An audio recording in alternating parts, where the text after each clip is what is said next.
Hey, what's going on? It's the Back to Warcraft podcast, episode number 23. It is August 25th of the year 2021. And wow, that was pretty sick. That was a good way to start off. And I'm having a good time. You know, vacation due is having a really good time. It's towards the end of my vacation, but I'm feeling good. I'm joined with Neo, who's been working like a dog. I don't think this guy's had a break of day. I don't think he's seen the sun in like the last 11 days. He's just been casting like crazy. Giannis, how the fuck are you doing, my man? Damn, brother, you got the numerals down today. Right date, right month, right year, maybe right episode number. I'm not 100% sure on that, but I guess, to be honest, I'm doing great. You're absolutely right that I had very little time off recently. Pretty much, I don't know when the last day off was, but I have 2 days off in a row now. Little bit of working in the office, but no casting for 2 days, which is going to be great. And I am enjoying myself a lot streaming. I feel great. That's good. Why? I don't really know. I feel, and this is something I've said a lot of time before, that I just always have try to have a good mood online and try to help people on stream and, you know, see them eye to eye as much as that's possible. I'm not slouching and hang here and it's grumpy and all is bad and the world is shit. But, you know, I hope I'm welcoming. I hope I'm putting people in a good mood. And I get a lot of that back recently, which is really nice. People say that I'm very encouraging and set a nice atmosphere, and it's all working out great. And I don't know why. It feels like I didn't change anything, but it's just a good feeling recently. And for those of the people that did that, I will, if you invoice me, I will pay that out for you. Thank you for being nice to Neo while I was on vacation. So I appreciate that. Clearly it's working. So I think there's about 15 of you. Send that invoice in and I'll pay that out. But yeah, that's good, Neo. I'm glad to see that you're doing so well and everyone's been so kind. That's awesome. Wow, you ridicule this, don't you? Yeah, I mean, the chat's always the same. You're making fun of me feeling good. I am a little bit, yeah. I just asked, like, what changed? You're like, everyone's so nice. But like, yeah, the Twitch chat's been nice. You've been tuning in a few times. Yeah.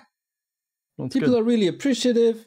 We had a lot of people on the stream, which we will talk about later. And even like I cast a Bronze Cup today and we had 1,400 people.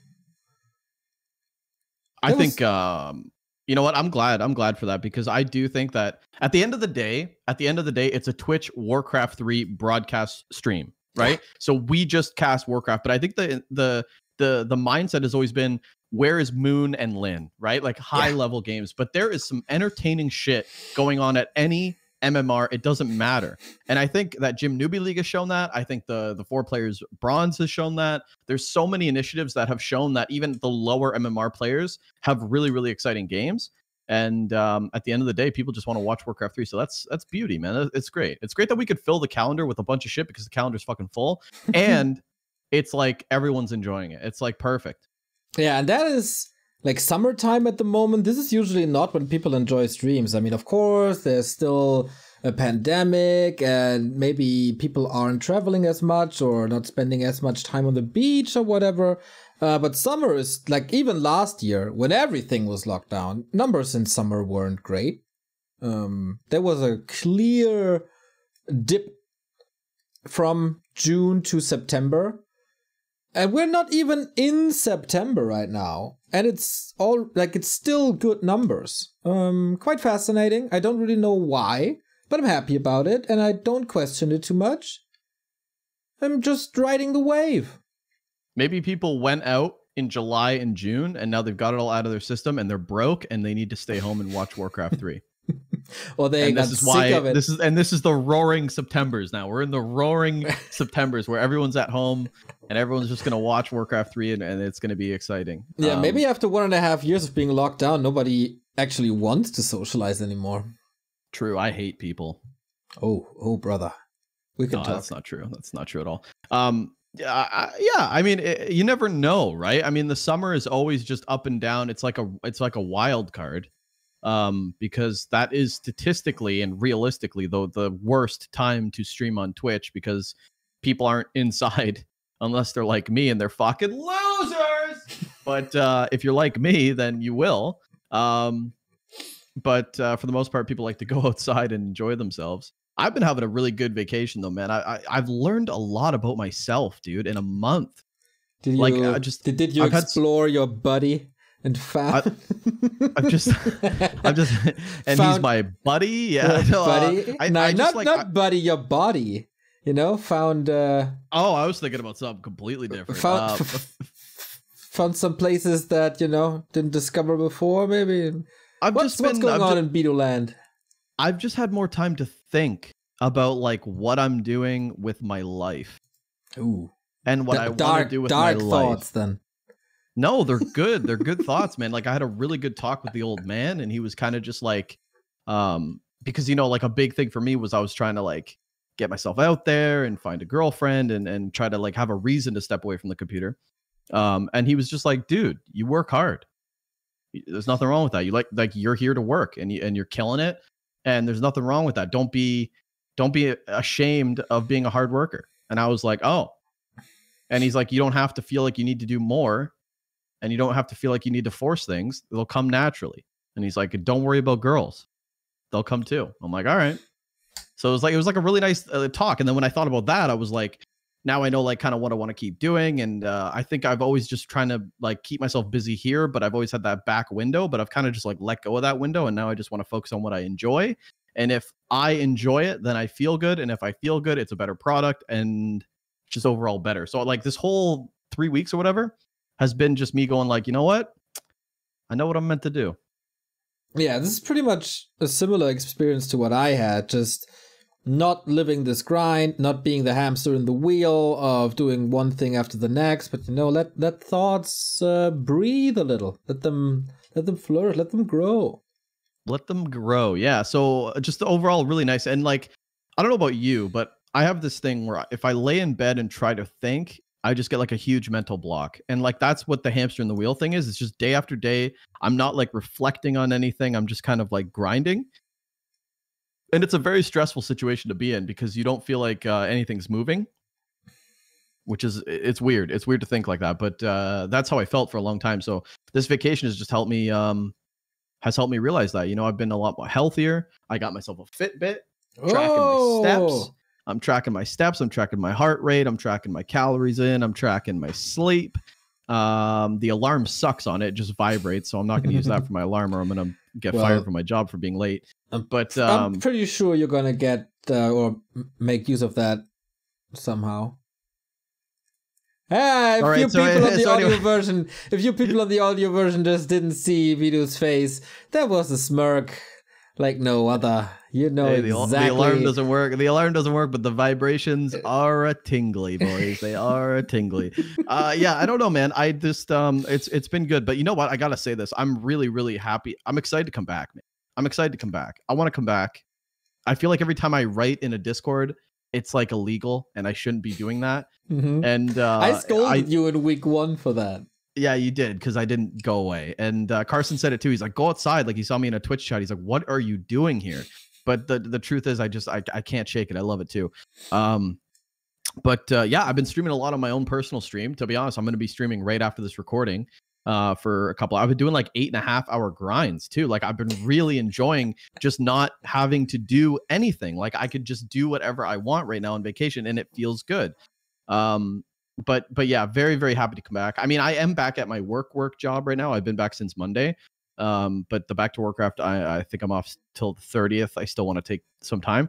But yeah, no, it's just great, man. I can't encourage this enough. Like if you feel like you're a hamster stuck in the wheel and just things aren't moving, it's so good to just take, and whatever, at whatever extent. I mean, I haven't taken 100% cold turkey from the computer. But just like just get out of the bubble just for a second. It's very therapeutic, man. Like you took a much different approach on your vacation. You literally turned your phone off. Like you were just gone and you turned it whenever you wanted. Which is probably like really cold turkey, but still like this was enough for me. So Just happy to get back next week and get. Plus, you guys are fucking breaking records when I'm not around. Like, what the fuck, dude? I can't have that. 14,000 people watching Warcraft 3 on a Sunday afternoon. Yeah, I was so happy. Crunch was the first one to be like, yeah, well, they broke the record while you were gone, so obviously you have no impact on Back to Warcraft, and he just put me in my place, so I can't have it. You know, I got to come back and I got to do something. But yeah, just a lot of shit's been going on, so it's really good. Yeah, I thought about opening a clan, like 14K as a clan tag. Sounds really good to me now. I'm so proud about that. Before we move on to like numbers and shit, like let nobody tell you that enjoying you however is a wrong thing just because you're inside or watching Twitch or whatever. If that's the thing you need right now, then that's the thing you need right now. I tried to read a lot more even after my vacation. I did that when I was on holidays, but now I don't really feel it. So instead I'm playing Final Fantasy 14 in like when everything is done. So from, I don't know, midnight to 3 a.m. or something, 3 hours a day. And I just enjoy sitting on my chocobo, have the autopilot on, and just ride to another place and explore it or whatever. I'm still sitting in front of the computer. I'm still not like socializing too much or whatever, but I just enjoy this a lot. Not that I'm addicted or something before people are scared that Final Fantasy takes me out of the Warcraft 3 bubble. No. But yeah, it's probably not what other people would suggest. It's not a vacation on Mallorca or whatever. It's just, you know, that just feels right, and things feel right. Just follow them. Do you want to hear a really embarrassing story that happened today? So it's my sister's birthday on the weekend. So she bought me this shitty chair for $200. So I had to reciprocate and spend money on her naturally, right? So she's like an esthetician, so she does like eyelashes and makeup and shit. So I got her the like $400 gift card to the place where she buys material because I'm fucking balling right now. And then she likes Prosecco white wine, so I bought two $20 bottles and Dom Perignon champagne, which is $300 bottle. So I spent like a fuckload of money, right? Nuts? You spent $750. I'm gonna be that uncle, dude. I'm gonna be that uncle that just spoils the kids and spends a fuckload of money and gets like no love. That's gonna be like my role. He's just gonna be like, just take the gift. We invite him because the gifts are ballin', but then once he leaves, you know, just enjoy the gifts and move on. That's my role, okay? But I play it well. But I like to give. You know, I'm a giver. Okay, if you have it in your purview to help people out, then I like to do that. I like to make people happy. It's just in my nature. And it doesn't matter what the cost is. Like when I had $500 in my bank account, I would spend like $300, you know? So like what did I get for my birthday from you? CORSAIR sponsorship. Kind of true. Go fuck yourself. So anyway, so lucky you came up with that. Okay, so I'm at the liquor store, okay, and I'm buying this Dom Perignon champagne, and it's literally kept in a rack outside. Like everything else is like you could just grab it off the thing, but this is like, see how she has to bring a key, she has to open this up. You look like a big shot, okay? And I'm not trying to do that, but I'm like, hey, I wanted a very expensive bottle of wine because it's her dirty 30 birthday. So I was like, you know what? It's a special one. It's not like fucking 32 or some shit, right? Like, how old are you? Me, 32. Yeah, your next birthday, 33, nobody gives a fuck, right? But this is 30, okay? It's very important. So she opens the key, she takes out the Dom Perignon, and she's like, oh, let me bring it to the front for you. So all these people in line are just watching me get escorted to the front line for this giant order. And the one guy that's cashing me out goes, oh my God, how much is this? Like a huge deal. You know what I mean? He's like, how much is this? He rings it up. It's like $360 bill. Okay. So he goes $359. I go, okay, debit, please, not credit. Because I'm fucking killing it, right? Like this is going to come out of my bank account, not a credit card. So I insert and I ring it in, card declined. I'm like, no, fuck it. That is your worst fucking nightmare, by the way, when you're in a store. If you're ever in a store, your worst nightmare, I can't think of anything worse than card declined. Okay, they're my two least favorite words. So I'm like, let's try it again. And then as I'm doing the second time, as a normal reaction, first thing you do is you pull out your phone and you're like, did I just buy someone a Tesla? Where's all my fucking money? So I open my bank account, boom, I'm balling. Okay, so it's not my end. So I tried again, card declined. Now, buddy across the counter's giving me the look like, oh, look at this big shot. Card declined. You look like a loser. So I'm like, fuck. I'm like, is there an ATM around here? And he goes, yeah, there's one right here. And I go, okay. So I'm embarrassed, right? I'm super embarrassed. Who wouldn't be? So I go over to the ATM and I'm like, please, God, please work. Pop it in, pull out $400, approved. Saved, baby. Now he probably thinks I pulled out my credit card just to save face, but no, it was still the debit card, okay? But he probably thinks I fucking tried to save face because I'm broke. But it was so embarrassing. And I don't know if you guys have ever been in that situation. Dude, it fucking sucked. But we got it done. We got it done. And has that ever happened to you? First of all, I never, ever spent nearly as much money on a gift like you just did. Like, not even close. Really? Yeah. On family? Never, ever. Not even on best friends. I'm really bad for that. Like when I had a girlfriend, I think I spent like $600 on Christmas. I think I spent like an extra $400 just on her cousins, her like parent. Like I'm really bad. I'm bad with money. Like I'm not. I don't understand. I don't understand the concept of a dollar. Like I just spend it. It's definitely my fault. But you've never really, like, never? No. Are you a $20 gift card guy? I always made myself rare, so my appearance is already a gift to them. That's not enough. Why are you laughing? What else do you give? What else do you give? I don't know. Your appearance, dude, that's the most self-centered thing you've ever said, by the way, on this podcast. 23 episodes. You're like, no, I'm here now. So that's it. You don't know my family. Maybe no, I don't. Yeah. Yeah, maybe if you, like, maybe you wouldn't give them a $300 bottle either. And to be honest, and let me extend an olive branch. My sister, the one that I'm buying this for, always wants to hang out, always messages me how I'm doing. And I'm so busy that sometimes I leave her on red. I don't respond. We barely hang out like maybe once a year, maybe twice a year. So I feel a little bit of guilt because she makes an effort and I'm just too busy. Like I'm literally too busy. Just take the time and do something with her. Yeah, like I FaceTimed her last week, but it's not enough. So my theory is, well, here's money and things, and there, that good. Now leave me alone for 2 months. Okay, different approach. I think the most expensive thing I ever gotten someone was a $150 concert ticket to Elton John, I think. Oh my God. Most expensive gift I've ever given was I bought my ex-girlfriend's parents like $500 spa session. Jesus fuck. Nah, so we'll never do that. So they can have whatever fun in the hot tub. But that's kind of gross. Was that too much information? No, it's fine. But hey, did we already mention that we got 14,000 people on a Warcraft stream in 2021? So jealous. Incredible. Did we brag about that enough? We got 14,000 people on stream. That was so sick, dude. Of course, we went into this W3Champions Finals. No, we wanted to have a different flow. Anyway, I want to brag about this now because it was so freaking cool. Day one was already super sick because HawK beat Happy in a best of 3. Completely out of nowhere. You saw HawK during DreamHack, right? You saw the post-game interview. That dude looked like he is in the middle of a huge depression. A divorce, and she's taking the kids, the money, and the house. Yeah, he looked like down bad, super down bad. He looked like he has no clue what to do against Undead. He has no clue what to do against Org. He feel like late game versus Snyder was also bad. And in Mirror, you know, it's a gamble. That's how he looked like. So day starts.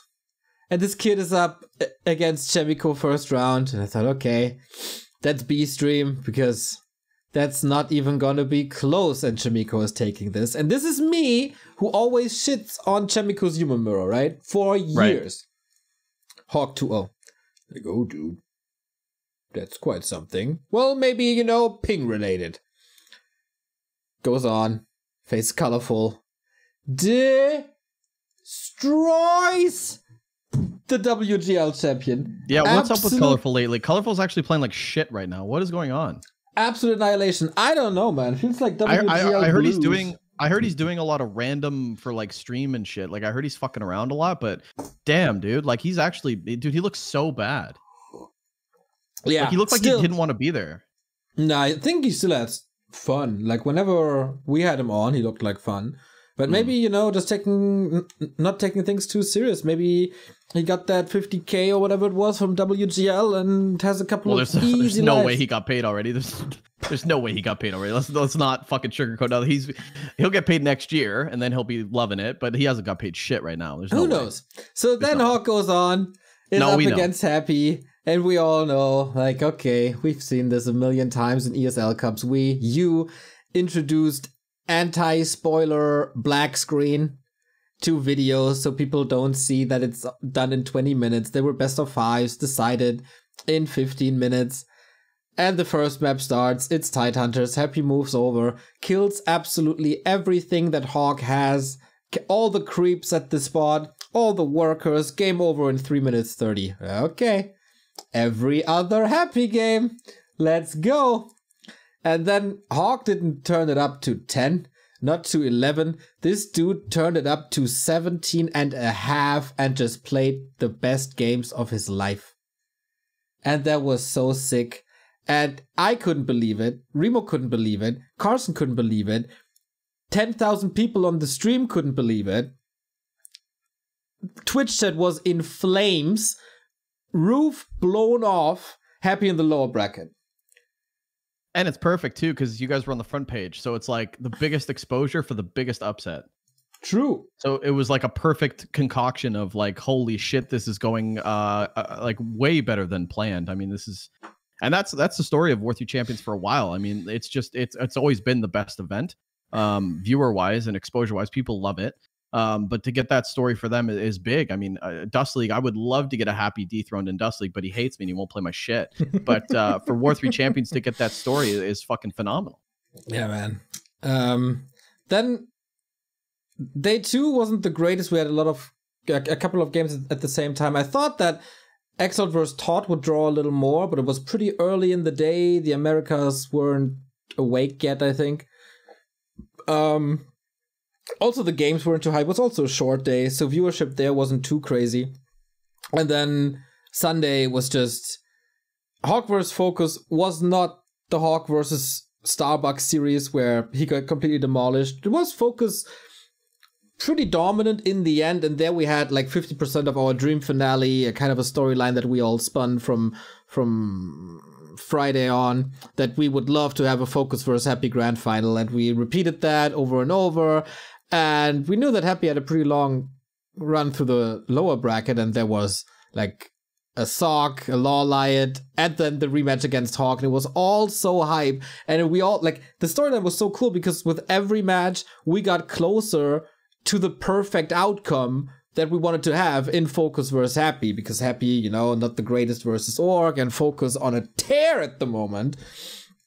And then it happened, and it was so cool. It was Happy versus Koreans. Oh my god, it's happening twice in a row. And then, oh my god, Happy versus HawK, the rematch. What's going on? HawK gets the 1-0 lead of all things. That narrative of the storyline was just so perfect. But in the end, Happy wins, lol, I guess. But yeah, man, the games were so hyped. This was 5 maps in a row, just straight up bangers, complete batshit craziness. And I didn't know that we were on the front page on Sunday. I thought it would only be Friday. So I cast the last 2 games, and when I looked at Twitch chat or at my numbers here for the last time before I got completely soaked into the game, we were at like 8K or something there. That's pretty dope. And then the game is finished. I think Carson and I did the 5th map, and Rebo just drops this, by the way, 13.5K viewers, guys. I lost it all. I couldn't even realize what just happened. I couldn't realize that we broke almost all of our records, and that all of a sudden a community tournament has incredible numbers. That was all very, very hard to process and made me incredibly happy. Yeah, that's crazy. I mean, that's like fuck you streamer money. Like that's like the viewership, that's like the top 1%, you know? Pretty sure. Think about that. Think about that, dude. That's your channel, man. Think about that. Pretty top much, 1%. It's pretty much like StarCraft DreamHack Europe Finals or something. A little lower, maybe. It's like a really shitty CS:GO stream, but it's still amazing. Yeah, that's no, that's fantastic. I mean, that's it's really good. Yeah, the storylines were great. The viewership was great. Everything was really cool. I mean, I do agree that Happy Focus was a really, really good storyline to end on, because Hitman's been saying that Focus is the best versus Undead right now with the Farseer Headhunters. Like, he's the best. He's doing it better than Lynn. He's doing it better than everyone. So he definitely showcased that. So I was on the couch. I passed out because I was doing late night streams, and I would literally like go end my stream after 9 hours and go on the couch, and you guys would be just starting. So I was sleeping through most of it. But I remember tuning in, like zoning back in with 2-2 score Happy Focus. And on Autumn Leaves, I thought Focus was going to win. Like, that was the most hype game 5 I've ever seen. Like, Focus was fucking this guy, and then Happy just comes out of nowhere and micros right outside of the Ogre Magi, like the red in the bottom right. They took a huge fight outside the shop, and I was like, holy shit, is Happy actually going to win this? It was such a good finals to end on. Where we're normally in every, like, look at an ESL Cup, look at DreamHack, we're seeing 3-0, 3-0, 3. Like, it's not competitive, it's not fun, it's not good. And W3Champions finally gets that 3-2 5-game series, and game 5 was incredible. I heard the games before that weren't that great, like the build up to the 5th game, but the 5th game definitely paid dividends for me. I really enjoyed watching that. Yeah, I felt almost all the games were pretty damn good. 1 was Focus with a better build, then 2 and 3 was Happy with the great reaction, then Focus found an answer on 4, and then 5 was just the immovable object versus whatever it's called. That was just the 2 greatest. Yeah, that was sick. That was sick W3Champions Finals. Probably my... I don't know. I have I'm not all too happy. Like, now in hindsight, I'm really happy with this tournament, of course, as so often with W3Champions tournaments. But leading into this, if like early adopters of the podcast will probably remember that we criticized Season 6 quite a bit for how... Yeah, we did. For how everything was handled and organized. So this time we started a little earlier. But in the end, long story short, we were pretty lucky that things worked out. I fucked up because I set up the wrong bracket. It was a double elimination bracket, and if you go from the winner bracket to the lower bracket, you have to cross one, so you don't get the same pairings as in the first round. I fucked up the crossing, and that screwed with the schedule from day 1 and day 2. So everything schedule-wise is totally on me, and I screwed that up big time. Sorry about that. We will learn. I will learn from that. I know now how to do a double... Kind of running a sweatshop of Warcraft 3 players, eh? I know how to do a double elimination bracket now. That is also the reason why so many games had to be played at the same time on Sunday, and why Saturday was so short. This was all not planned. Thanks to Duro, who saved the situation. I think Sefid as well for a while. Yeah, Duro saved that big time. But in general, it felt like 2 days prior to the tournament, it was like, okay, is anything organized? Do the players know that that there's a tournament? And in the end, yeah, everything turned out well. Floss spent day and night organizing this on the last few meters, I'd say, but it was once again too much stress for an already overworked W3Champions team. And at some point they said, okay, this is the last one. Like, yeah, we thought about this for a while. I'm like, okay, we're going live in 10 minutes, but let's talk about this. Oh wow, they actually spun that on you right before you went live on day 1? Yeah, this was shortly before starting day 1, I think. They literally said right before you're going live, oh, by the way, this is the last endgame tournament. Yeah, or we think about it. I don't really know the direct quote anymore, but it was real close prior to the tournament where it was pretty clear to me that they don't want to continue this. Wow. And I'm like, okay, of course it was in the back of my head, and then there was this fuck up with the double crossing, and it was a long day in general, but okay, this can't happen. We can't lose this tournament. Like, the platform cannot not have this tournament because it's their biggest exposure. It's the day where they get the most donations, where the most eyes are on them. This is their little bit like BlizzCon, like, you know, this is where all eyes are on W3 Champions. This is where we can feature some highlights, where we take 5 minutes after every series or before every break to highlight W3 Champions, to tell people that they are looking for more developers or more helping hands.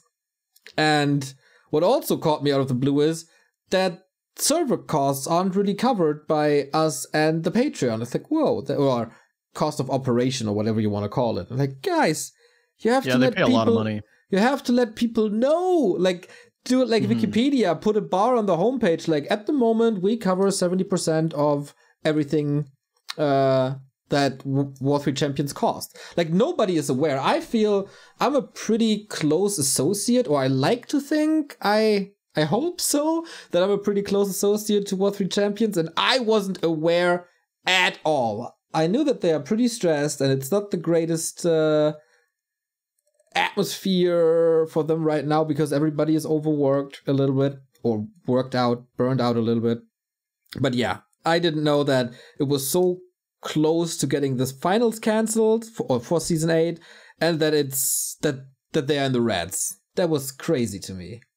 Yeah, it's also like, I mean, not to be selfish, but like when they say we're shutting it down, I think we have an obligation to be like, oh no, you're not. Like, we're gonna do anything. This is like, if we're breaking records and our channel's flourishing from it too, then there's gonna be an alternative, and there is an alternative. Neo, what is that alternative?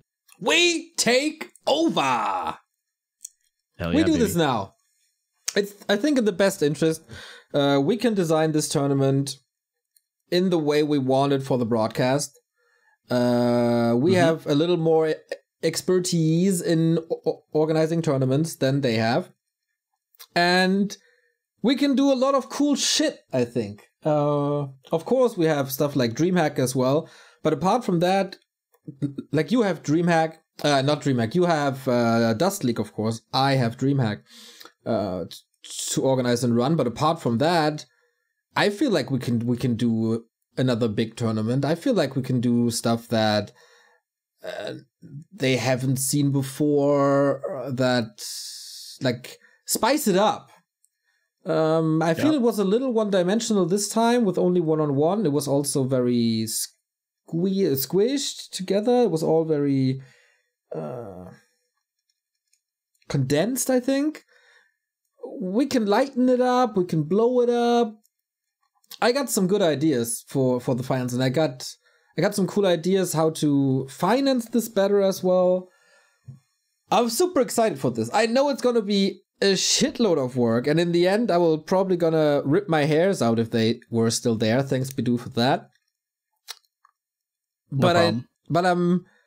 I really want to fulfill myself a little there. I had this idea of a Warcraft 3 convention before, where everybody comes together, like the people from Hive Workshop, the guys from Quenching, a couple of custom games creators and stuff, and just celebrate the game all together. This could just be it.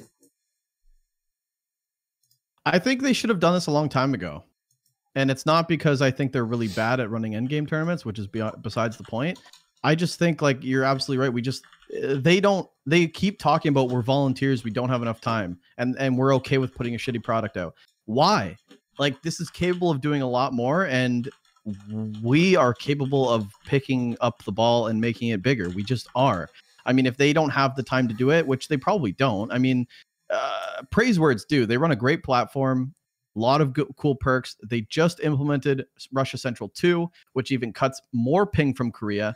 So, like, they're killing it that way. But, like, when it comes to running a tournament, that ain't it. You know what I mean? And they have more to gain from letting us do it too. And this is a huge demo for us if we ever want to run our own stuff and we're looking for funding and we want to just run a big tournament. This is a big demo for us too, to show that we can just take the ball and run with it. So it's a win-win. And I mean, absolutely, it's just really good.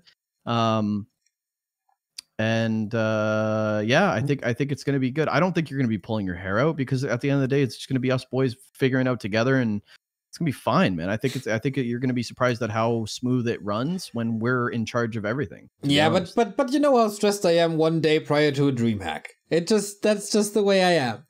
what can go wrong? Possibly everything will go wrong. Did I test everything? Maybe not everything. Everything I didn't test and half of the things I did test will completely go wrong and everything will go to shit. That's me one day prior to DreamHack. And it will probably be the same at W3Champions as well. But the cool thing is, and that's a win-win-win situation, I think, that it's very, very unclear if W3Champions is able to monetize them when it comes to like sponsorships and stuff. Because whenever they monetize something bigger, they could just get the plug pulled from Blizzard. They could just shut it down in no time. I think as long as it's a fan project and all, a third-party fan project, it's all good. But once there's heavy monetization, that's where things get yicky. And now we can run the tournament. We can look for sponsors for that specific tournament that is run by us. We just use W3Champions as a platform, of course, but the team, the company, the server has nothing really to do with that. We just celebrate the platform. With it's almost like having a scapegoat to take the spot, take the hit. You know what I mean? Yeah, pretty much. Which is it's just overall, like you said, a win-win-win. Like there's no bad thing that could come out of it. Worst case, we do it worse. Which I mean, I don't think so. I don't think so either, but it's just tooting our own horn. But I think we're pretty good at this, and we have really good minds behind this. And I think, not to say W3Champions does it, but they don't have the time. They don't have the time, and they've said they don't have the time. So this is obviously a great tournament. People love cross-server. That's what this weekend showed. People love fucking cross-server play. They want Europe against Asia. No NA in this tournament, unfortunately, but they want this cross-server shit. And if the players are down, then let's just make it happen. You know what I mean? So it's a great thing. So yeah, I think it's fantastic that we're taking that realm, and I think it opens up tons of opportunity, not just for the channel, but for them as well.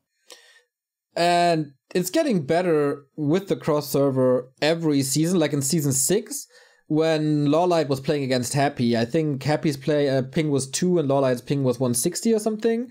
So that was a little unfair. This season, we narrowed it down to, I think, the ping difference was 100. And now the ping difference is like 40 or something. This is gonna be super cool. And we have a lot of time. We have like around 2 months of time. Pretty much exactly 2 months of time. 2 months or 9 weeks, something like that. Can come up with some cool shit. I can't wait to monetize it. Yeah, won't take me long. Do that pitch deck and off we go. Right into the sunset. Won't take me long. Won't take me long. And when I say I told you so, yeah, I mean we have to go all in with the 14K max viewers, with the amount of people watched. We have to take the numbers from season 7 and just go. Yeah, you know, I was thinking about a really good way for W3Champions to monetize on their own, though. You know how players have been bitching about like server vetoes and map or like not even map vetoes, but like it's so easy to fill out a form, start a subscription, lock in an account. Like I was thinking about this the other day. It's probably so easy to do too. Fill out a form for a subscription to W3Champions, right? You register 1 account per subscription, $4.99. You get. If you make it subscription based, then that's already risky for Blizzard to pull the plug. Okay, well, whatever. They have a Patreon that's already subscription, no? No, that's like it's open to everybody. It's a volunteer donation. Okay, perfect. Based. Patreon perk, $4.99. What you get is added vetoes. So you get more map vetoes. I think there's only 4. You're allowed to veto as much as you want for $4.99. You're allowed to veto servers you don't want to play on for the $4.99. And it's locked in per 1 account. So for example, Hitman says, I want my server vetoes. I don't want to play on these shitty pings anymore. I don't care if I queue for 35 minutes. I want to play on US West only. So $4.99, he registers Ludic, which is his account. He pays for $4.99. He gets whatever map vetoes, server vetoes. And then he's a degenerate. So once he can't find, he's going to build another account, and then he's going to upgrade Hitman for $4.99. And that's what you do. You want added perks, pay for them, and players will pay for them. Those are 2 easy features that a $4.99 Patreon promo. You lock in your account. It's so easy to do, and you can monetize just like that. You know how many people would pay for that? So I know so many that would. to have the option for more flexibility. Of degenerates. That's pretty clear. 100%. But like, give them what they want, but make them pay for it. And right there, you just monetize through your Patreon, and it's totally legit, and it's gonna bring you revenue stream. Dude, they must fucking pay so much for service. I thought it was $350 a month. Is it more than that? Yeah. Oh my god, a lot more or not much more? I don't know the exact number. Fuck me. Or hire me and I'll get you money, but I want to get paid too. But like, those so are you can easy buy your options, sister $1,000 gift card next time. No, it's as simple as saying, it's as simple as looking at each other as a team and saying, listen, we need one person dedicated to creative ideas to monetize. Yeah, because right now everyone is just running around. No, it's not easy to find because these people need to know what they're talking about. Then they need to have time for that. Then they need to be reliable. That's if they don't implement this Patreon thing right now, where you can have server vetoes and map vetoes, then they're fools. If they don't do that right now, why wouldn't they? Because if you veto servers, and I think we had this discussion a million freaking times, if you veto servers that hurt the integrity of the ladder, for example, if you can only play on, let's say, just as an example, don't pick on me because of this, if you only play on Mumbai, with people who play on Mumbai, then you will probably not meet the strongest people. Or let's say you only play on US South 2, wherever that is, then you only play North Americans. Of course, your win rate is going to be higher as if you meet the Asians all the time. Then for the end of the tournament, you are rank 1 with a 95% win rate, but you never met happy ones, you never met a colorful ones, you never met an infy ones. That's not the same. But you can already influence that though with the unrestricted or 8 hours. If I play a bunch of Koreans, I'll only play them once with the 8-hour thing, and then I can farm everyone else. Like, I think you don't do that. You can but I'm just saying the ladder integrity itself can already be manipulated. Yeah, but then it's even worse. So I mean, how much worse is it going to be at the end of the? I mean, at the end of the day, there's 4 people queuing last night. Like, it can't get much worse. I think it's a great idea. I think just try it out, or have 2 separate ladders. Have the one where there's too much custom. There's like the no people population that do, for that. I don't know why you're nipping this in the bud. We haven't even tried it. Because there's not enough people for that. There's like, how many people are there? 5,000 or something? There's 3, so many people, even at the lower leagues, that maybe they don't want to play that TS, but they're forced to because they already have Shattered Exile, Echo Isles, Shallow Grave already vetoed. There's so many like good. You'll get the players to buy into that if you have more map vetoes. Okay, screw the server thing, which is obviously it's totally viable. But like, you could literally do more map vetoes. You get unlimited map vetoes. But you only play Echo Isles on the best map for your race all the time. That's also unfair. That's pay to win, basically, in a lighter form.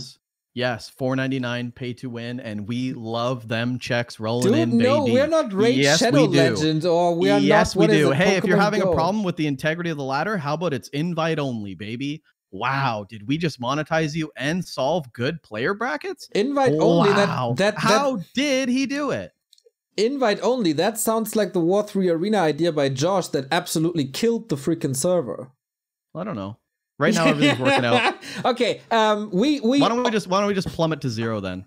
Yeah, we plummet to 0. There's no way to monetize. It's over. We already pitched this great idea of having BattleNet spammed by bots by you. That's another great idea. And now we got this. I mean, they should absolutely follow your lead. I really hope they don't hire you, because I will in the future be very reliant on your ideas for our project.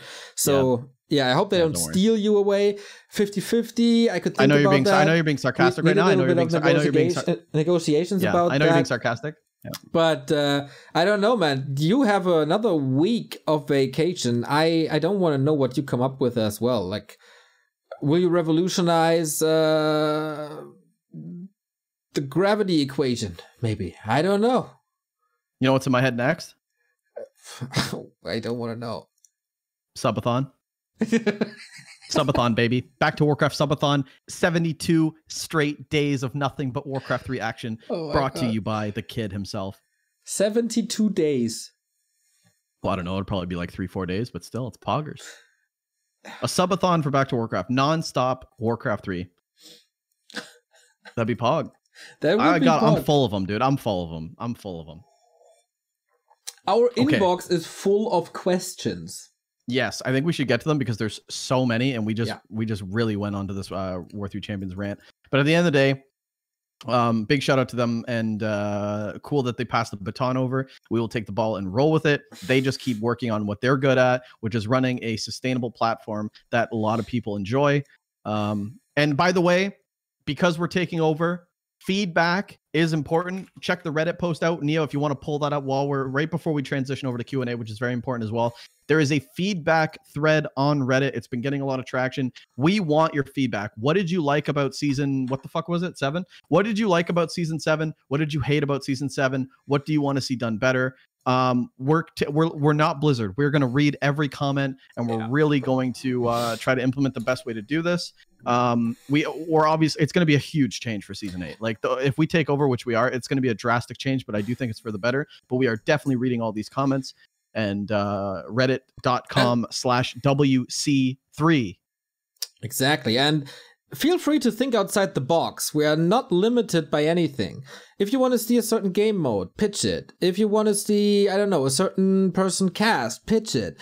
If you can think of some stretch goals for the Matcherino, pitch it. If you have any other idea that what we can do, just pitch it. Like, this is the first feedback gathering. If you got a tent, just pitch it. No, go ahead, sorry. This is just the first round of ideas, so just put it all in there. Like, let your fantasy flow and let us know what you want to see. Absolutely. Let's get to the Q&A because lots of questions. Holy shit! So many questions. So many questions. Yeah, it's actually pretty ridiculous. Okay, the first question that we will tackle, well, we'll just tackle them in order because why would we ever prioritize anybody else over anybody else? Nuba Quakes with no, I'm just kidding. That was good. All right, there's a little comedic humor there if you guys didn't get that. Okay, Save Orcas with the first question. Any news about next WGL? Is it in plans? Is it going to be a LAN event? I have no idea, Neo. I have no idea either. Moving on to the next question. Nether says, do you think a new patch is actually coming? I have no idea. Neo. What? We had a patch today. Oh, yeah, we did. Yeah. Wait, we did? Yeah. 70 MB, no patch notes. Nobody know what that did. We had a patch today. There you go, Nether. They're patching it up. There we go. We don't know what it is, but they're patching it up. So, okay, hold on. First of all, it wasn't a maintenance patch, right? Like, this is a legit patch. The version number is different from yesterday. Which is good, Nether. There's a team that is at least doing something. Okay, we saw the articles. There's a team working on it. I'm feeling more optimistic now, Nether. That was a very good question. I think you can rest soundly knowing that your chicken footprints will be addressed in a patch oncoming. Let's move on. Dude, you know what they should really work on? Somebody sent it on Twitter. The Zeppelin footprints need to be addressed. Dude, people are loving it, right? You gotta troll them, you know. This is a really long question, so we'll try to jump into this one. Don Delari with a zinger. It's actually really good. There's a lot of good points. Can you sum this up? That's a lot of words, brother. Yes, I will sum this up. Don Delari basically says, in a nutshell, do you think it's a problem or an advantage to all of these tournaments happening at once? And then the 3 points that he brings up is having a tournament to cast more or less every single day leaves less time and resources for you guys to work on back-end development because we're always streaming. There's no time for a team meeting. There's no time to think about stuff. Is that? Do so you the want next to point, say something? The next point is. Wait, I didn't answer that yet. No. It's in the same point. It's in the same topic. Because there's no point because there's no time for development. There's no time for story building, and tournaments are just kind of flying by. That's the first point. That's the first point. Okay, am I allowed to answer this now, or do you go ahead? You have my permission. Thank you, Mr. Boss Bidoux. It's a double-edged sword. It's of course nice to have so many tournaments and to have so much content. But on the other hand, it's absolutely right. Sometimes you don't have time to work on things in the back. I really wanted to give feedback to people in the past 5 days, but I just had no time because the days were so long. And that is why we got Carson and to an extent Ricky as well to just do some casts so I can work on other stuff in the back and organize stuff and plan stuff and realize some new features or work with other people. Yeah, that is definitely true, but that's why we have 4 casters now. Yeah, and I've been saying this for a long time, just to give my answer on this. The back end part, I purposely go out of my way to be like, okay, listen, fuckheads, we have to talk about this shit because there's a lot of shit falling behind. So I do think that we handle it pretty well. Even if it's like not even a full meeting, we're still good at like, here's a point. What do you guys think about it? Okay, let's move on. You know what I mean? Like things do get addressed relatively quickly, even on the fly. Like Neo sometimes answers shit, which is like back end shit, right? Like 10 minutes in before a broadcast, sometimes during a broadcast. So, but the point is, yes, it takes 2 weeks. Sometimes it takes 2 weeks. But the point is, yes, it does affect the back end. But if you have a team that is where the ship is sailing the right way, then we're all aware of it. And we all try to address it as much as possible, but that is a problem. Another one is the importance of results when there's literally tournaments all the time, Neo. Is it important when he wins one tournament on Saturday, but there's another one on Sunday? And who gives a shit, really? Like, is there importance to winning cups when there's one every single day? And players can have a hard time developing strategies. I agree that these are problems. Are they bad problems that we fix by reducing more tournaments? I don't think we should ever reduce more tournaments, ever. I think we should grow more, actually, just to raise the competition and raise like actual good organizing and trying to build like better brands and stuff. I think it's great. Obviously, the more tournament results preaches, well, nobody's casting this. Maybe I will. Maybe new casters come out of the woodwork because they want to see a certain result, right? Case in point, GNL. All these new streamers that we see, new casters coming in because they want that exposure for the Gym clan, which is amazing. But yeah, it's definitely a problem for players trying to develop strategies. Neo. Yeah, I think it's a double-edged sword because, you know, on the one side it's really good to have so much content, and on the other, you know, I just repeated myself the answer from the first question. That's why that was funny. That's fine. No, I laughed. You didn't. I'm laughing right now. You didn't. Wow, you're so mean, dude. I'm super glad when you're back and I can bully you again. I think we are in a very, very sweet spot because we can cast the Asian tournaments in the morning, we can cast the European tournaments in the afternoon and early evening, and we can cast the American tournaments if there are some in the, like, at night for me. So we are in the absolute sweet spot. The Asians couldn't really participate in the American tournaments if you're not Mikael and live through the night anyway. And the Americans will probably not participate in Asian. So we cast so much because we are in this super sweet spot.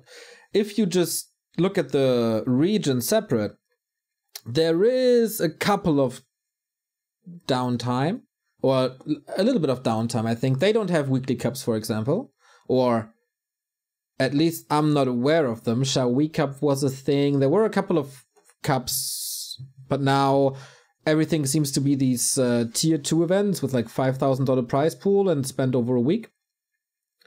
And there are breaks in between. Now, of course, last weekend we invited them for W3Champions. So at the moment there were 4 tournaments every other weekend. That is absolutely true. But I feel there are some downtime. Should there be more downtimes? Absolutely. I would love to have an actual off season where there's nothing happening, nothing big happening for 2 weeks. So we can run our subathon. So Coming we can soon, take TM. a break and have vacation. So streamers and players can have vacation. Or so we can stream for 48 hours straight. Or players can just theorycraft a lot and go into the hyperbolic time chamber and just grind super hard without showing their hand in some tournaments before. But on the other side, Warcraft 3 is no League of Legends. So very few players have a team. Very few players have a steady income, except a couple of people who are streaming, I guess, or working on the side, of course. But if you are trying to be a full-time Warcraft player, you take every tournament you can get and try to get into the prize money ranks as often as you can get, or stream your ass off to make that work. And I feel, especially in the Asian region, the Chinese region, people would just take the time and stream if there's time off. That is maybe a little different in Europe and America, because here the focus is just not so much on becoming full-time. What's my point? There's one more. If you want to.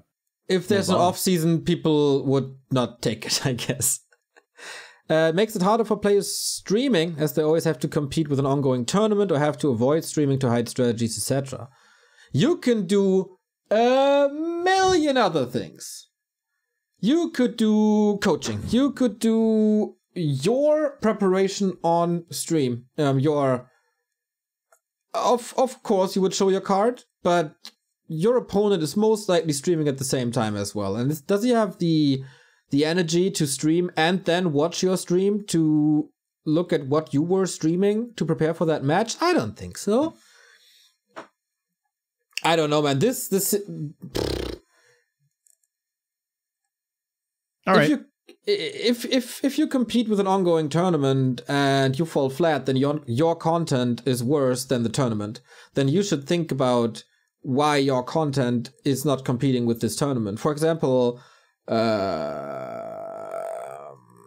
wait, was that the angle he was taking? Me, like it reads that way, as they have to compete with ongoing tournaments. I think he means like Foggy not streaming for 3 weeks because WGL is coming up. You know what I mean? Like, but that's no competition. That is rather have to avoid streaming to hide strategies. But if you don't want to stream during a tournament, I think you absolutely should. Oh, you mean like Insup not streaming during the ESL America Cup because Back2Warcraft streaming it, that kind of shit? Yeah, for example, or something else, like even a tournament you're not playing. I think you should absolutely stream during the tournaments. I think you should absolutely stream or be online whenever we are about to end the stream. So we hope to raid someone. No, it was just a hiccup. Okay. And if you are just doing the usual ladder stream for the 20,000th time, then of course the tournament is going to be more appealing. Are you doing a tier list though? Are you doing something creative? Are you doing some in-depth coaching? You know, be creative. Do something. Maybe some super seducer. Maybe be creative. Some super seducer. This is a great question. Dondolari does have another point, so we'll jump onto this one. How much is your roles when casting something you consciously work on? And how much is it just the way you guys are? This is a follow-up question to when I was talking to him in a Twitch chat about, you know, me and Carson having a more like American classical style of commentary with one play-by-play and one analyst color commentator when compared to the less obvious role split between Remo and Neo. I can only speak about mine. I do think that Remo and Neo have like started to realize their roles lately, as opposed to them not really caring before. But Carson and I, you know, we watch a lot of streams and casting. Like we watched CS:GO for years together. We watched StarCraft. Oh, I was in StarCraft 2 forever. I watch a lot of hockey commentary. So like I've always just like wrestling commentary. Like I've always just been around people hyping events and hyping stuff. So I've always developed my own style and humor from that. And me and Carson never have to work at that. I've always just accepted that I'm going to be the funny, happy jokester. And if I'm going to ask for something, it's going to be Carson that delivers the analytics. And we've never had that problem. And we don't have to work on it, to answer your question. It's just the way we are, which is good, and it allows for good cohesion, and that's why me and Carson get along so well. And Neo, you can answer on your side, but I don't think you guys really realized those roles until we came on and maybe explained them. I don't think you guys ever cared. Absolute bullshit, brother. Really? I cannot do... You always admitted that you don't know shit about the game? Yeah. I cannot do the color commentary part. That's not my thing. I'm the play-by-play guy. And the thing why it feels that we don't really do this is because Remo is kind of a hybrid and takes both roles at the same time, or is a more play-by-play color commentator than Carson is. There's a clear border between you two. There's a clear difference between what you guys do, while Remo is casting a fight with 160 words per second, super energetic if he wants to. If he's not slouching in his chair like always. Do you like that he does that? Or would you it. prefer that he... Yeah. Absolutely hate it. Yeah. I mean, it's I just hate it body too. language. I hate it when Carson does it too. But to be honest, I don't really care that much. But I used to before, because when I first came on, like we had our roles and like know your role. Like, what the fuck are you doing, bro? You're cutting my grass. But like now it's like, I think wait. Do you mean the ahead. slouching, or do you mean the when Remo is casting play-by-play? When Remo's taking over play-by-play. Oh, I don't mind at all because he's very good at that. Yeah. I hate the slouching, just to make sure. Yeah, no, I used to care a lot when Carson did that because I was like, what the fuck, bro? But then I changed big time because at the end of the day, I look at the bigger picture now, and what he's saying adds to that moment right there. I don't need to add more or chime in or do my role on top. Like, I don't need to step on his toes. He's got it in that moment, like 13 minutes in, he's got it. Then when I take over, if it's analytics or play-by-play, if whatever's needed, I jump in. But let the moment be the moment and don't try to force it, because before, Carson would give his play-by-play and then I would give my play-by-play, and it was just like really shit. So like when I just stopped saying like let the product be like, you don't have to do like play-by-play doesn't have to be super energetic, triple time cast. You can also, if you know that your co-caster is doing something high energetic, then you see the fight is over, dust settles, you could come in with a super quiet voice, sum everything up, and like, oh my god, how is he ever supposed to come back from this? You know, just change the pace. And tell the story from here on out. And to be honest, if the orc's tier 3 and he's got like 700 gold and 700 wood, like he's probably gonna put that tiny grade hall down, you know. So how much analytics can you really fuck up at certain stages? Unless you're completely lost. But for the most part, like I dibs and dabble in analytics too. And Carson sometimes says that's a really good point. Or sometimes he'll say like, I don't know what you were saying there, but I just went with, like, during the break. There's a lot of times he's like, I don't know what you just said there, but I just nodded and yep. But Ricky, don't do that one again. And I'm like, okay. But yeah, I think those are very good question. But the roles are pretty well established, and you know that's why me and Neo suck together, because we're both just hype dudes that don't know what the fuck's going on. And I can take a step back. And then he just lets me rot with all these bad takes, and then I just want to get the fuck out of there. But that's a very good very good nice question. Man, nice. Okay Yeah, thank you. Burning Blades, big shout out to Don Delari. Thank you for being a profiteer, and great questions, by the way. Burning Blades, is there any consideration among the team to elevate and encourage other casters in the scene? Yes, for example, Baron and OC Drummer, to take on some of the smaller tournaments so that Back2Warcraft can focus more energy and effort into the larger events like W3Champions, ESL, WGL. If this tournament this weekend has taught us anything, one, OC Drummer has tons of potential, and I really, really like him. Baron also doing great work with the gym. There's a lot of other casters too. Yes, we definitely want more casters to do this. If W3Champions has taught us anything, it's that there wasn't enough casters because some of the games weren't being broadcasted, right? And sometimes Todd was casting one day and he wasn't. So we definitely encourage more people to step up and do it. I think it lights a fire in our bellies too, because sometimes when you're a monopoly, you don't change or adapt and there's no competition out there. But OC Drummers, one cast away from replacing me, if we're being honest. So I like it. Keeps me on my toes, and I think it's definitely encouraged. Neo. And he's super likable at the same time as well. Like, okay, well, you didn't have to add that. You didn't have to add that part. Two things that you don't have at the moment. No, you didn't have to add that part. He did get an SM7B, though. Ooh, nice. So yeah. Yeah. I tuned into him. I think he was a little tired at the very end, wasn't used to the grind. But I can totally see what you mentioned last week. Like, this kid knows when to go hype, knows when to sum things up. That was cool. And he's, yeah, as I said, super likable. So what I really, really, really want is, especially for W3Champions tournaments, is to provide a clean feed so that everyone can stream everything they want. Of course, if there's a need for a B stream because there's two games at the same time, then we can't provide two clean feeds. But I would love for, yeah, just everybody who wants to do a stream. we are, of course, the number one thing, but maybe people want to have more deep dive analysis. Then I would love to have a stream by, let's say, Side and Armin and Hippo, who can go even more into the ins and outs. Maybe it would be cool to have a newbie stream. Let's say 3 GNL coaches come together. And they don't have to go super overboard with the hype. They just have to explain things from the ground up. There can always be different approaches to streams, of course. I would love that, for example. And yeah, at the moment, we just picked up Ricky and Carson half a year ago. It feels like forever already, but It does. Yeah, it does. It does. I'm distracted. I have to do something else. I'm too busy.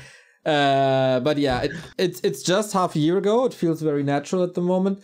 In the end, we still have to get a certain number of hours, and Remo and I have to be present for a certain amount of hours to just represent the brand on stream. There's no way around that. So I don't think I would save too much time casting. I would still cast an ESL Cup. Also, I love that shit. I love the Bronze Cups almost even more. I loved GNL last week so much. That was good, eh? That was good. I'm a grassroots kind of guy. Yeah, for sure. Yeah. I would rather cast this oftentimes over the Asian tournaments at noon, if I'm honest. That's a lot more fun because I'm a dumbass who doesn't understand things too much.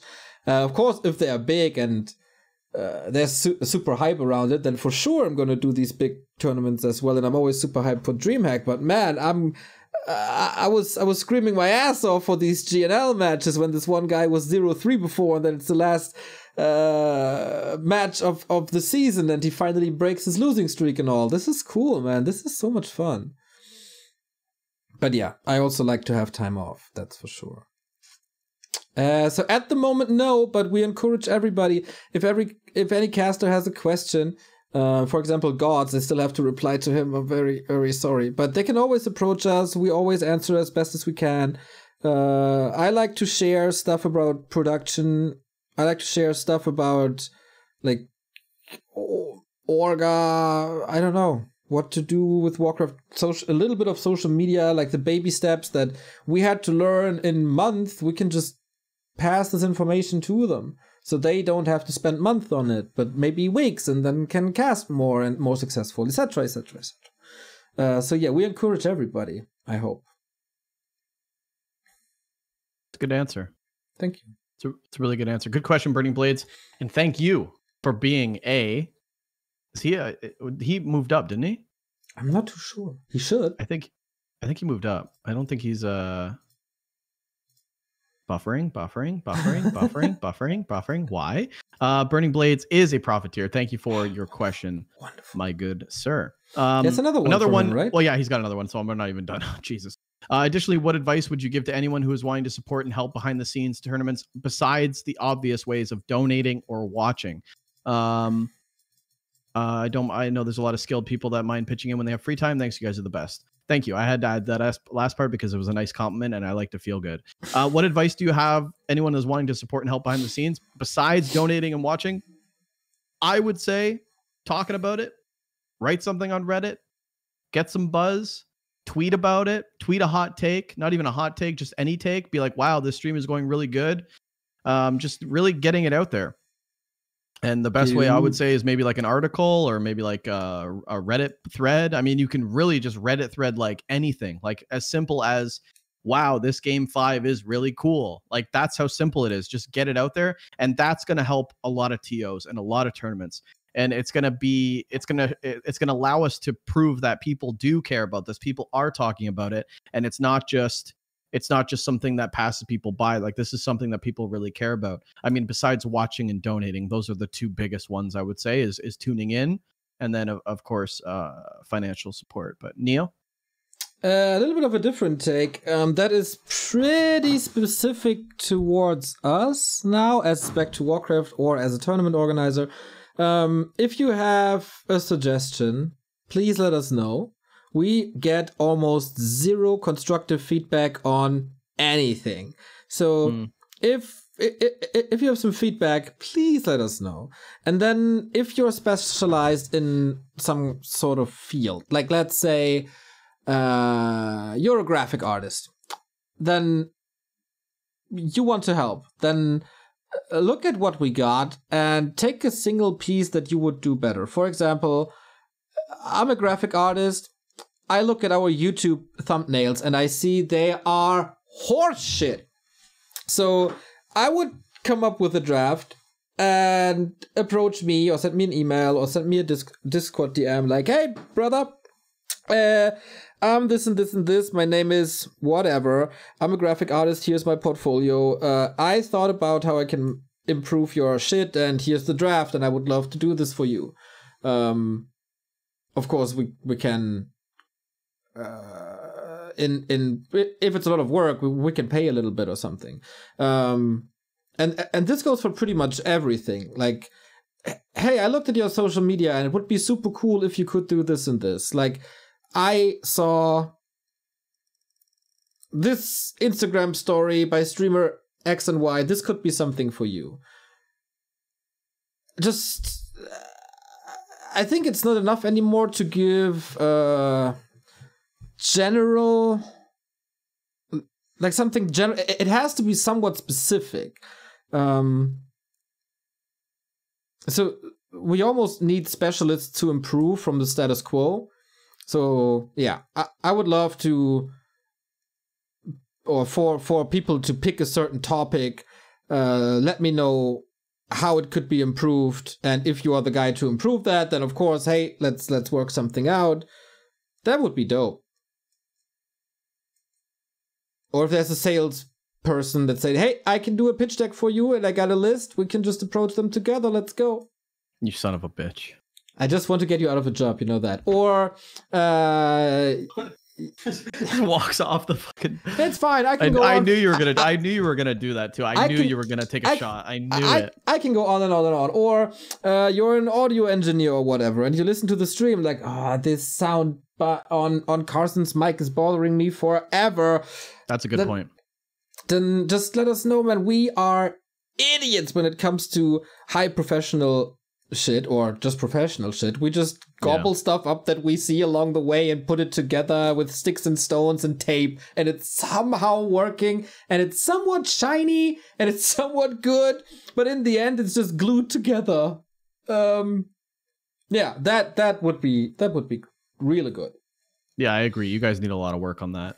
And I think I think you guys should definitely that's a really good point. I didn't even think about that. Like, if you have expertise that can actually help, because I think a lot of people believe that we're a giant team and this is a giant production, but it's really just you, or it's really just me. You know what I mean? Like, or Carson or Remo. Like, there's no big production team going and intro and go to break. Okay, cue the mute. Like, there's none of that. Like, it's just us on the fly. So that's a really oh my god! Good Did you, point. by the way, ever see a professional TV production work? Yeah, it's pretty nuts. Don't they go like pan 5? Get that fucking thing off. Like, they're so nuts, dude. You saw that? It's crazy. I saw the Super Bowl one. Yeah, I saw the Super Bowl one. Yeah, it's pretty nuts. So like, pan up. Why are her tits on the screen? Get her fucking tits off. Pan 5, 16, 16. What the fuck are you doing? Yeah, it's nuts, dude. It's so crazy. I love that shit. I wish that I could talk to you guys that way. One last. Thank you for the question, Birdie Blades. Last one is from Dave. He snuck one in there. Hey, Dave. Hey, what's going on, Dave? If there are any confirmation of new maps, and I heard a new hero rumor, wanted to see if it was legit. Wow, is there any confirmation of new maps? And I heard a new hero. I mean, there are new maps like Shattered Exile, Shallow Grave are newish maps. Echo Walls 2.0. For the most part, I don't really know. What do you know? I just realized how he got that thought. So new maps is something that is worked on for ESL and DreamHack for sure. And do you know why he might think that there's a rumor about a new hero? Because maybe we shouted out new hero Masuda, our mod and admin, and maybe he was just hearing with half an ear. And he thought somebody is talking about a new hero, but we are talking about the person new hero. New hero, the mod. Yeah. In Back to Warcraft's Twitch chat. I think Wow. that's how that happened. Dave got bamboozled by a mod. Big time. That's an ankle burner for sure. Yeah, no, I don't. There's definitely no rumors or anything about a new hero. There is a mod on Back to Warcraft named New Hero _ Masuda. He's a super sweetheart. Wow, he his got girlfriend as flipped.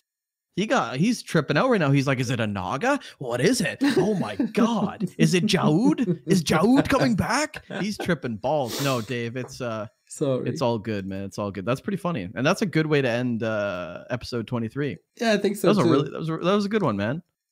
When you see me, I will be back. When we record the next one, I will be back and stronger than ever. Neo's rolling his eyes, but he misses me deep down in his heart. He needs me on that wall. He wants me on that wall. You know what that's from? A Few Good Men. That's a good Jack Nicholson classic right there. Neo, I will leave the final words to you because I know you're going to take them anyway. Go ahead. I'm off playing Final Fantasy 14. Bye-bye.